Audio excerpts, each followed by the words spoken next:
So yeah, could you tell me a bit more about Pancheros? How do you describe the brand and your role in it? Sure. So, Pancheros Mexican Grill has been around since 1992. We're a fast casual Mexican restaurant in the vein of Chipotle. We Mm. fresh press our tortillas to order and we make them from scratch every day. Initially, our queso is fantastic. It's a bit of an obsession with people that try it. We also use a tool that we call Bob the Tool, which is a little bit of a spatula. And when a burrito is, once it's made, we mix it up before we roll it. So you get like a little bit of everything in every bite, instead of just sort of getting a mouthful of sour cream or guacamole, those sorts of things. And that's sort of how we're different from a lot of other companies that do the same thing. We are still owned by our founder. His name's Rodney Anderson, and he opened the first restaurant in downtown Iowa City back in 1992, and it's still there. That's our flagship location right on the Iowa campus. It's actually their homecoming weekend for the Iowa Hawkeyes this weekend, so that's going to be a really busy weekend for us here. So we're gearing up for it. But we have 75 locations, 25 of which are company owned and 50 are franchise. And we're in 13 different states. And I am the vice president of company operations and training for the brand. And I have been with Pancheros since January of 2024. Wow, awesome, and really impressive how big you are. Yeah, we're growing, but we grow really thoughtfully. We we try to make sure that the people that we partner with are going to be successful before we have them sign any franchising agreements. So we do have slow, stable growth, but growth nonetheless. Yeah, really impressive. More than 70 locations, 25 company owned. And Mhm. what are your strongest markets today? Middle West, East Coast? Well, we are a Midwest brand. So definitely in Iowa, everyone knows who Pancheros is. We do really well in secondary markets. So we don't have any restaurants in Chicago, but we do like in Minneapolis and in Wisconsin. We're in Michigan. And so we've got a really strong presence in the Midwest. And then we also are building a really strong presence with our franchise groups on the East Coast. So New York, New Jersey, Philadelphia are all we're sort of littered across the eastern seaboard. What about the West Coast? Not yet. Got to find the Mex- right partners. yeah. Mexican food like is more traditional, I guess, to the West Coast.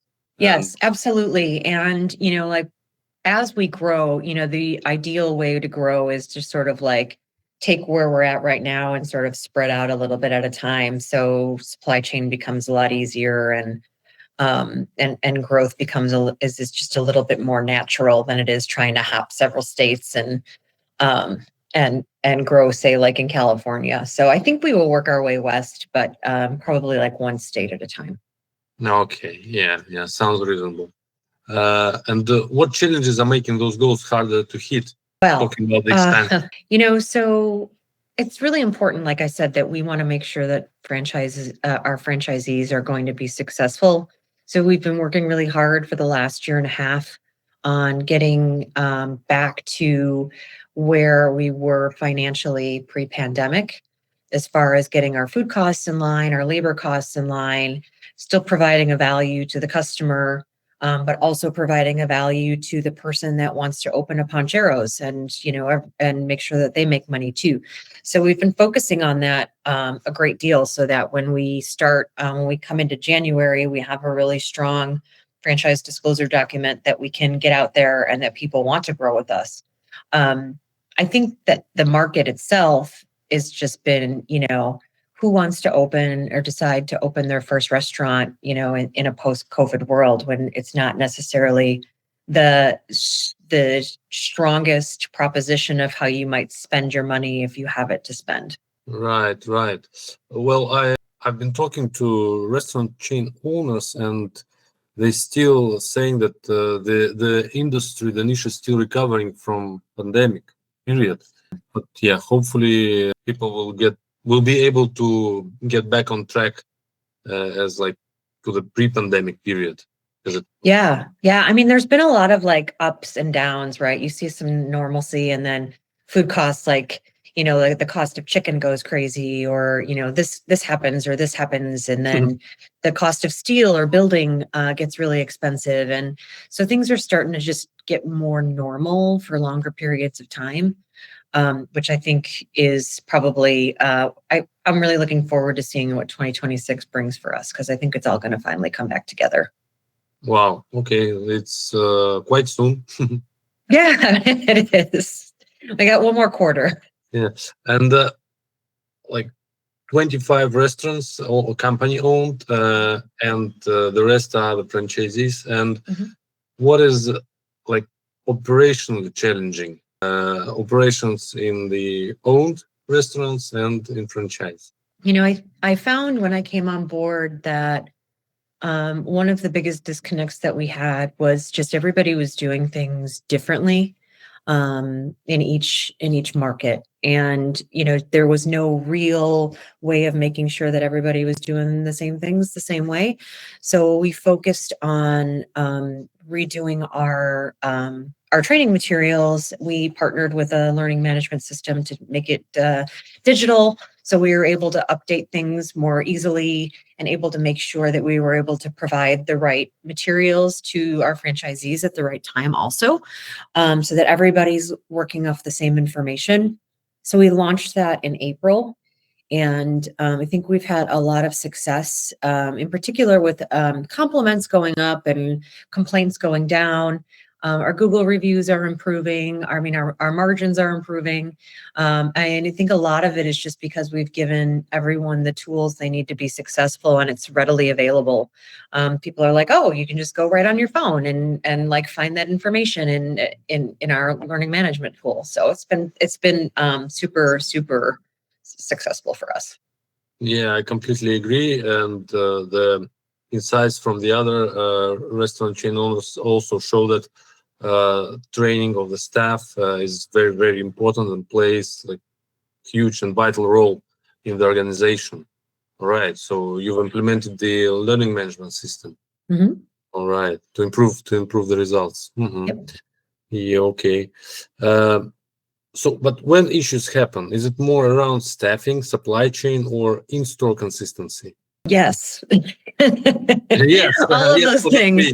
Yeah, All okay. of those things, right? It just depends on the week. I think, the biggest, when I first came on board, I think the biggest problem was probably with our staffing. It was pretty uneven, and we had a lot of turnover. So that was the main focus on getting everyone on the same page. And we developed some values and threaded that into some of our regular everyday conversations, and sort of made our culture more important about like who we would sort of allow to be a bearer of the brand in our restaurants, and sort of change the story from like trying to just find someone that will work at our restaurants to like being a lot more choosy about like who will we allow to represent us in our restaurants, and making sure that those people are partners, and that we are then giving them the tools they need to be successful. And so that was a huge change for us, and it took a really long time as well, but we're really reaping the benefits of that now. Our supply chain is fairly easy because we are pretty simple. I mean, we make all of our food in-house every day, but we don't have a ton of SKUs, and we don't have freezers. So we just have a walk-in cooler and some dry goods. So there's only 120, 140 SKUs, I think, that we have all day. And we just use Cisco. So that's pretty simple. We do use 13 different opcos with them, which can get a little wonky sometimes if they overorder, underorder. But they've been pretty good partners for us. If anything, the instability around pricing of proteins has been our largest issue right now. Steak is really, really expensive. So trying to navigate through that without passing that cost onto the guest is what is most pressing for us in supply chain. Did you say, yeah? Last week I had another podcast interview, and the person were also blaming that the steaks are hard to find. Yeah. So we just grill steak and then we chop it and put it in a burrito. So it's not even that hard for us. But for some people that, have fillets on their menu or ribeyes, I would have heard some stories about people just pulling those from their menu entirely because they can't offer it at a value for a customer. And if they're buying it for $40 or $50 a pound, they can't sell it. So, and so they're just pulling it from their menu. So. Mm-hmm. All right. Okay. Yeah. And how are orders handled today?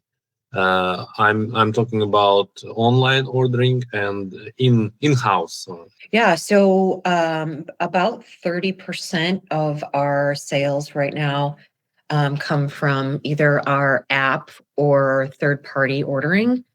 70% is in-house, split between dine-in and pickup or to go.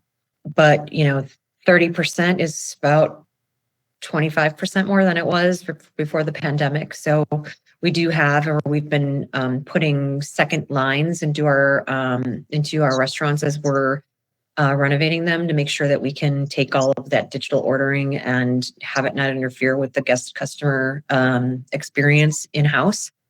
But it does make things a little bit more complex, trying to make sure that, again, we provide a value to our customer, but also aren't losing money on trying to build those channels. Right. Do you able to measure how many guests start but don't complete an online order? Probably. Yeah, right. Like the drop off. Yeah. I mean, I would imagine, yes, I haven't asked for that. I guarantee you it is a metric that we are able to capture somewhere, and my marketing team probably is well aware of what it is, but I don't have that number. Okay, yeah, no worries. But still, yeah, if you're able to track this, that's very important. As well as retention rate, how do you cope with that? As far as like our loyalty program is concerned? Yes, exactly. So, we actually won an award last year from Punch, who is our loyalty provider. And they gave us the award for like highest usage. Basically, like our retention rate is at like 28% when most brands are at around 12 or 13. So for whatever reason, I don't know, hopefully it's just because so many people love us. But we have a pretty good loyalty program where they can gain points and, get free swag or burritos or whatever it is they're saving up for. And for whatever reason, we do have a huge, a huge attachment rate. It gets used a lot. Mm-hmm, mm-hmm. Wow. So you won an award. 20% retention rate is pretty high. Yeah, it's good. It's really good. Our marketing team worked really hard on it. I mean, it's a really viable sales channel for us for sure. So could you tell a few words about the loyalty program? What's behind it? What type of rewards you provide for your clients? Yeah, sure. So you get a point for every dollar that you spend. And I think it ends up being after you spend enough, like if once you've placed like 7 orders, essentially you get the enough points to get a free burrito. So it's like after 7 orders, you can get a free one. But you get a point for every dollar spent. All right. Okay. Have you heard anything from your marketing team regarding any points or gaps they want to breach in loyalty program? Maybe they shared something about it.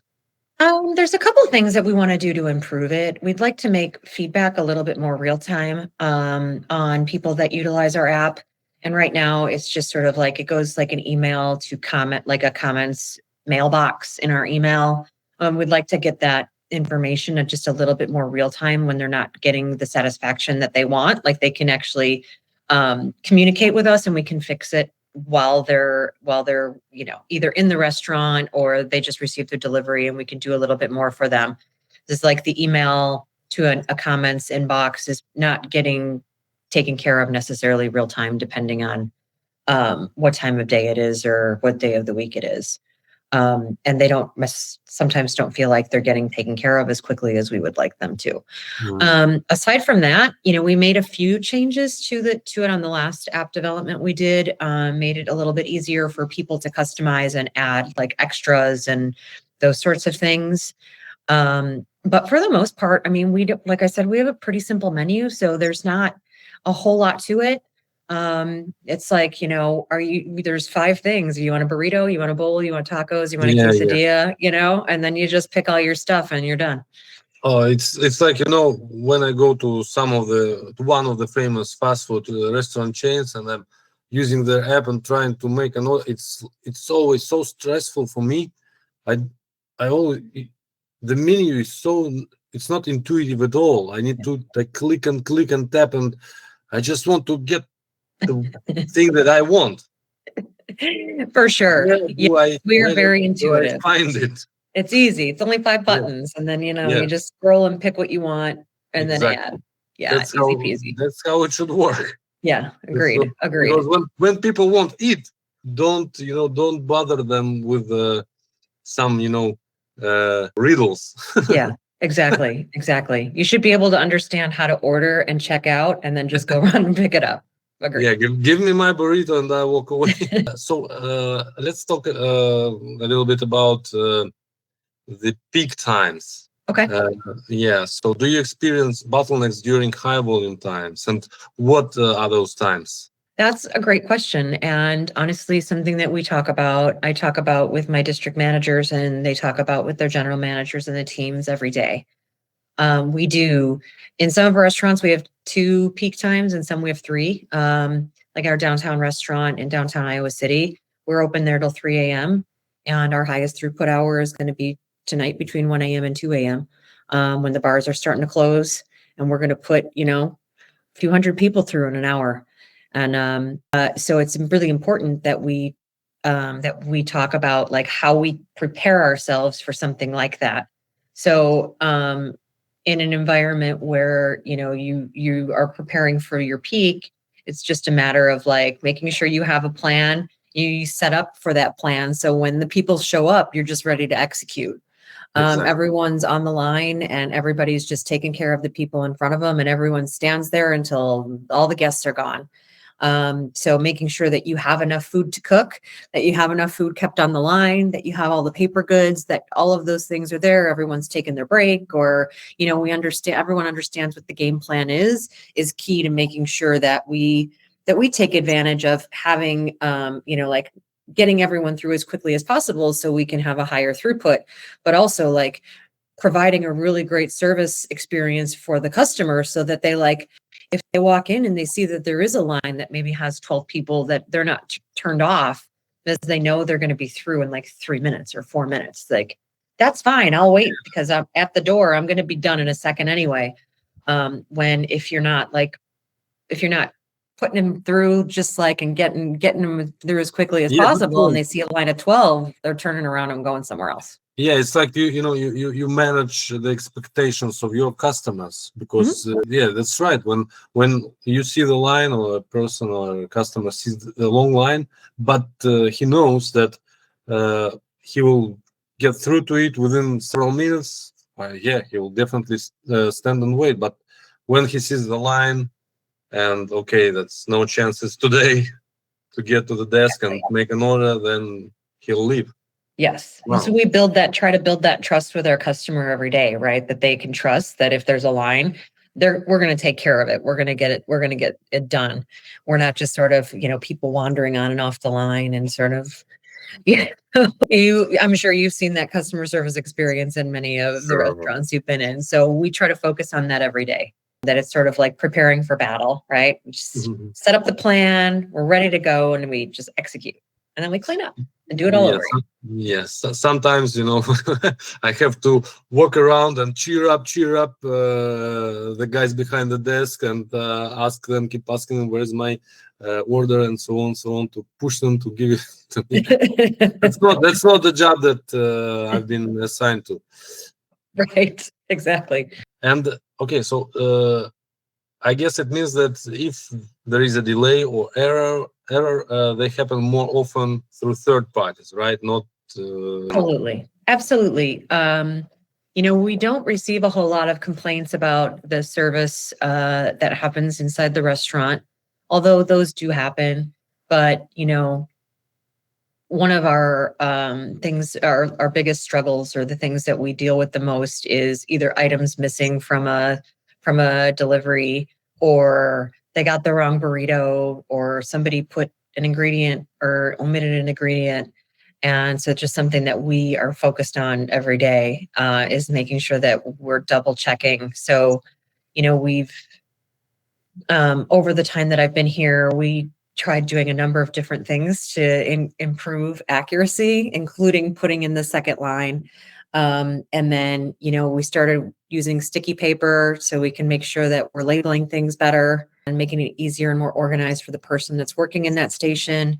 Now we've gotten kitchen display screens so that they can build from the display screens instead of building from tickets.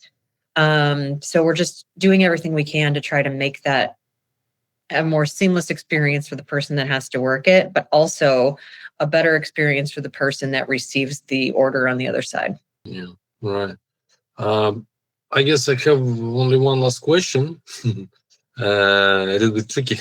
If you had a magic wand and you could only use it once for your operations and for your restaurant chain, what would you do with that?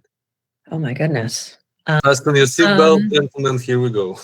My goodness. I think we've done a lot in the last year and a half. And I think that if I had a magic wand, it would be being able to grow a little bit faster, because we've got all the pieces in place, but there's still just so much.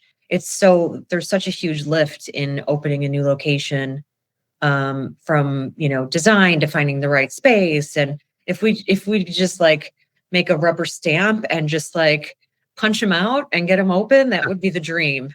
But it is still the funnest part of running a restaurant, as far as I'm concerned, is opening a new one. So if we could do those faster, and live out my childhood dream of playing restaurant, with all brand new stuff and all brand new employees and all brand new customers, I'd do it every day if I could.